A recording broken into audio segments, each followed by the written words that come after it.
जय श्री कृष्णा। राम राम। जय माता दी। हर हर महादेव। आप सभी का स्वागत है दिव्य भक्ति मंत्रा में। आज की वीडियो में हम वर्णन करेंगे हनुमान अष्टोत्रवली यानी कि हनुमान जी के 108 नाम। ये अष्टोत्रवली आप मंगलवार, शनिवार, हनुमान जयंती, रामनवमी के दिन अवश्य सुन सकते हैं। चाहें तो आप रोज सुने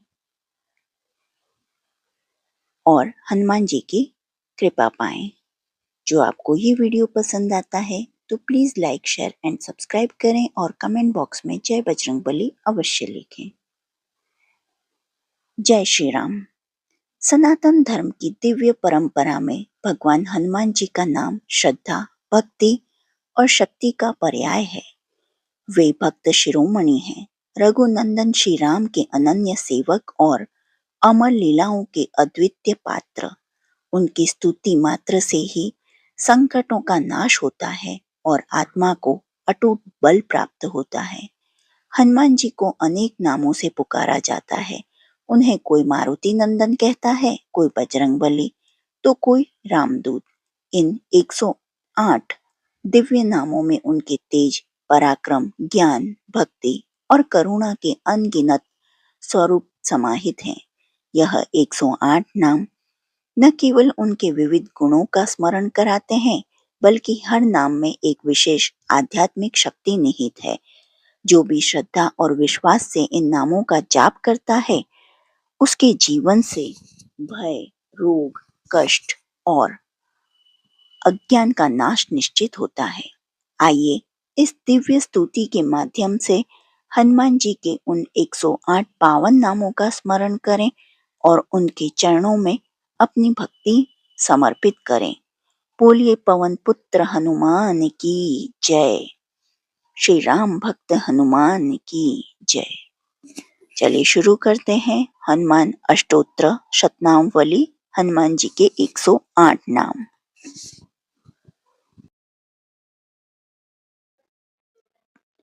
ओम अंजनाय नमः। ओम महावीराय नमः। ओम हनुमते नमः। ओम मारुतात्मजाय नमः। ओम तत्वज्ञानप्रदाय नमः। ओम सीता देवी मुद्रा प्रदायकाय नमः।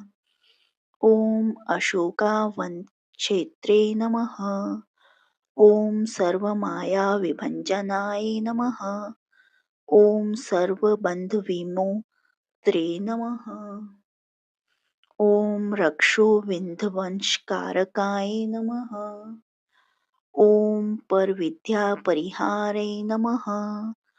ओम परशौर्य विनाशनाय नमः। ओम परमंत्र निराकर्त्रे नमः। ओम परयंत्र प्रभेदके नमः। ओम सर्वग्रह विनाशिनाय नमः। ओम भीमसेन सहायकृते नमः। ओम सर्वदुःखहराय नमः। ओम सर्वलोकचारिणाय नमः। ओम मनोजवाय नमः। ओम पारिजाताय द्रुमूलस्थाय नमः। ओम सर्वमंत्र स्वरूपवते नमः। ओम सर्वतंत्र स्वरूपणे नमः। ओम सर्वयंत्रात्मकाय नमः। ओम कपीश्वराय नमः। ओम महाकाय नमः। ओम सर्वरोगहराय नमः। ओम प्रभेवाय नमः।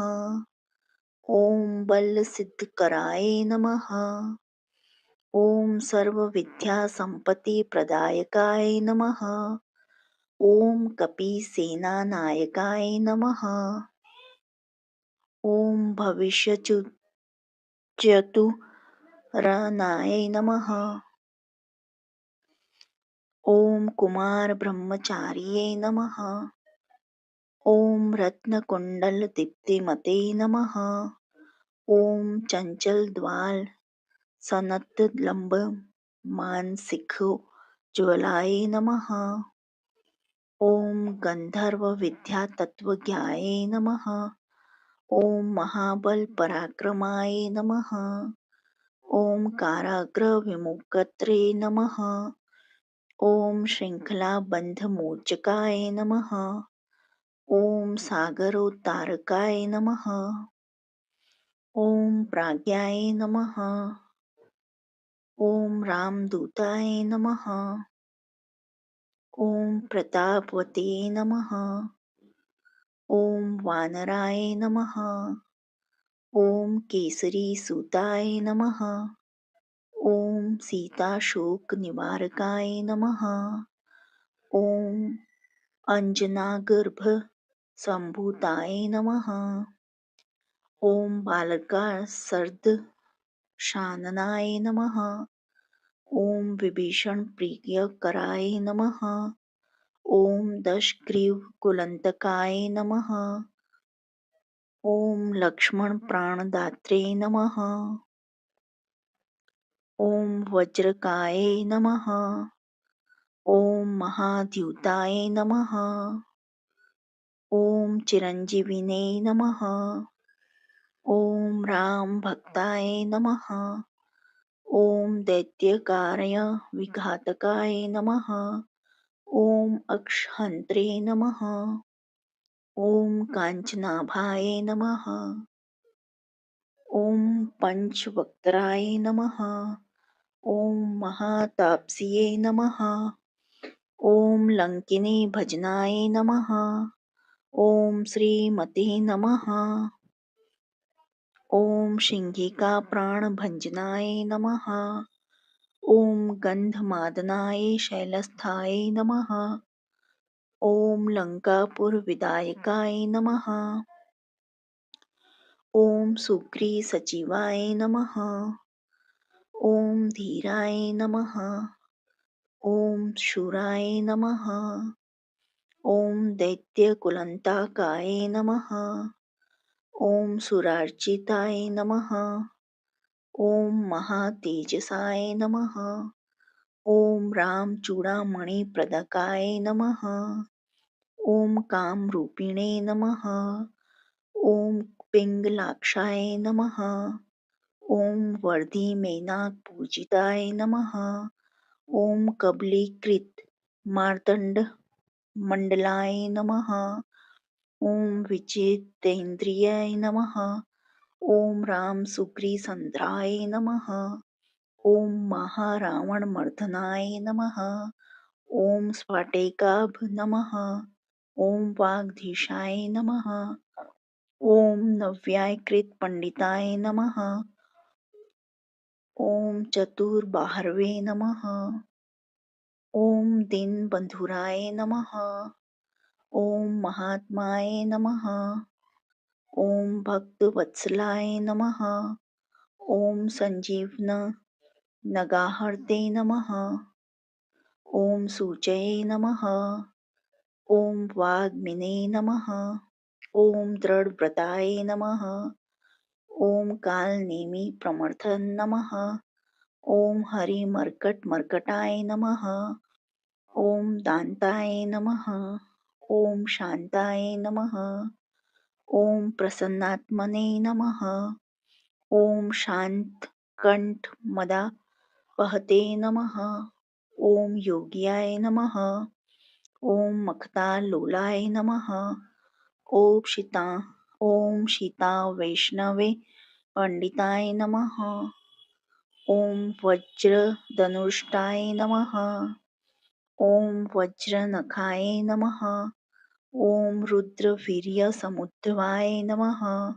ओम इन्द्रजित्पहितामोघ ब्रह्मास्त्र विनिवारकाय नमः। ओम पार्थ ध्वजाग्रवासिने नमः। ओम शरपंजरभेदकाय नमः। ओम दशबाहवे नमः। ओम लोकपूज्ये नमः। ओम जामप्रीतिवर्धनाय नमः।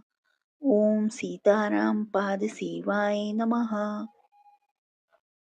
इति श्री हनुमान जी 108 नाम समाप्त।